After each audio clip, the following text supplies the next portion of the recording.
around 580 এনেকুৱা আমি ইয়াতে মানুহ আছিলে, ফেমিলিজ আছিলে, এইটো আমি এভিকশ্যন কৰি আছোঁ।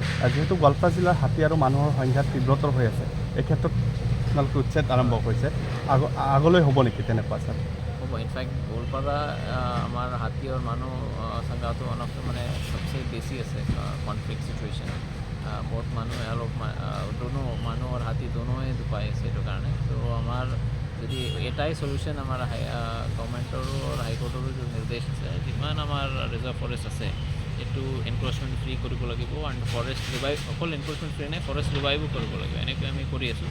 তো যদি আমি এটা কৰি আমি RF যদি ৰিভাইভ কৰোঁ, ডেফিনেটলি আমাৰ হিউম্যান এণ্ড এলিফেণ্ট কনফ্লিক্টটো কমিব 100%। আগলৈ ক'ত ক'ত হোৱাৰ সম্ভাৱনা আছে উচ্ছেদ স্যাৰ? মানে এণ্টায়াৰ RF আমাৰ টাৰ্গেট আছে। এতিয়া আমাৰ অলৰেডি 7-8 RF ক্লিয়াৰ হৈছে এনক্ৰ'চমেণ্টটো। তো এটা কৰি এনে প্লানিং চলিব। চ' ইটছ আ কণ্টিনিউৱাছ প্ৰচেছ। চ' নেক্সট আৰু এটা RF লৈ যাব, আৰু এটা RF লৈ এনেকৈ মানে এটা RF কৰি আমি গোটেই গোৱালপাৰা এভিকশ্যন এনক্ৰ'চমেণ্ট ফ্ৰী আমি কৰিব বিচাৰিছোঁ। Thank U.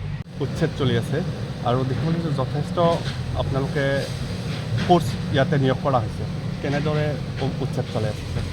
আমাৰ এইটো টাইগাৰ ৰিজাৰ্ভ ফৰেষ্ট, ইয়াৰ ভিতৰত আমি যেনেকৈ আমাৰ গোৱালপাৰা এটা ৰিজাৰ্ভ ফৰেষ্ট আমি এনক্ৰ'চমেণ্ট ফ্ৰী কৰি আছোঁ, টাইগাৰ ৰিজাৰ্ভ ফৰেষ্ট আমাৰ এভিকশ্যন চলি আছে। ইয়াতে মানে আমাৰ বহুতখিনি পুলিচ ফ'ৰ্চো ইয়াত আছে, আমাৰ ফৰেষ্ট বেটালিয়ন ফ'ৰ্চ আছে, আমাৰ বাকী ফৰেষ্ট অফিচাৰ, পুলিচ অফিচাৰ গোটেই ইয়াতে আছে, ৰেভিনিউ মিনিষ্ট্ৰেট গোটেই ইয়াত আছে। তো আজি আমাৰ 150 হেক্টৰ টাইগাৰ ৰিজাৰ্ভ ফৰেষ্টত এইটো আমাৰ এভিকশ্যনটো চলি আছে।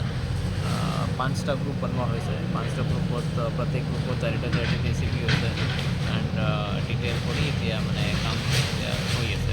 কিমান বিঘা উচ্ছেদ হ'ব ছাৰ? টোটেল আমাৰ